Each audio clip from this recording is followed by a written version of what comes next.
तो स्क्रिप्ट कितनी बार पढ़नी चाहिए, या उसको कितना आपने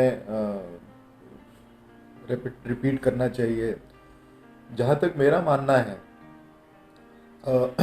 ऐसा कोई डिफाइंड मापदंड नहीं है। एक स्क्रिप्ट को, एक एक्टर को उतनी बार पढ़ने की ज़रूरत होनी चाहिए जब तक वो उसके खुद के शब्द की तरह निकलना ना शुरू करे।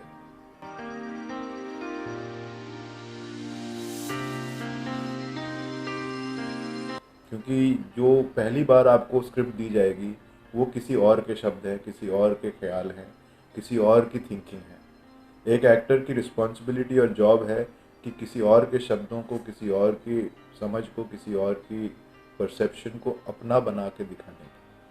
तो जहाँ तक कितनी बार स्क्रिप्ट पढ़नी चाहिए, मैं तो यही कहूँगा कि उतनी बार जितनी बार तक आपको वो सारे के सारे शब्द अपने लगने लग जाए, तब तक आपको उतना पढ़ना चाहिए। और उसका दूसरा मापदंड यह है कि अगर आपको रात के 3 बजे भी जगा के कोई आपसे स्क्रिप्ट पूछे, तो आपको वो स्क्रिप्ट उतनी ही असरदार तरीके से याद होनी चाहिए, या आप दोहरा सकते हैं। तब जाके आपको समझ में आएगा कि हाँ, मैंने स्क्रिप्ट को एक ऑप्टिमम लेवल तक रीड किया है और ऑप्टिमम लेवल लेवल तक मैं उसको प्रिपेयर कर पाया हूँ।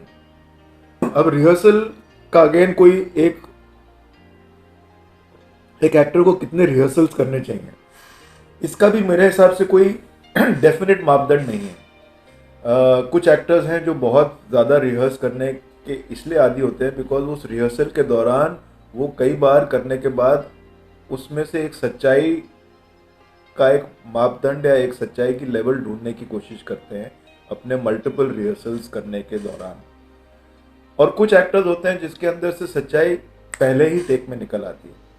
तो जो रिहर्सल में नहीं बिलीव करते हैं वो स्पॉन्टिनिटी में बिलीव करते हैं। सो अलग अलग किस्म के एक्टर होते हैं। बट इसका मतलब ये नहीं कि जो एक स्पॉन्टेनियस एक्टर है वो एक वेल रिहर्स्ड एक्टर से कोई ज़्यादा सुपीरियर है, या एक well rehearsed actor spontaneous actor से ज़्यादा सुपीरियर है। It is actually an each to his own. Like now आजकल के यंगस्टर्स तो सब फिटनेस से जुड़े हुए हैं, फिटनेस के बारे में जानते हैं। तो कुछ लोगों को एक जिम में जब जाते हैं तो एक एक्सरसाइज को करने के कई ज़्यादा सेट्स लग जाते हैं ताकि उस जो भी मसल को वो की वो ट्रेनिंग कर रहे हों उस मसल तक उस चीज़ का असर पड़े। और कुछ लोगों को उतने सेट्स लेने की ज़रूरत नहीं पड़ती। तो similarly for actors also, how many rehearsals should one do if you are rehearsing with somebody else who is would like to rehearse more, a little more than you, and if you feel that you should be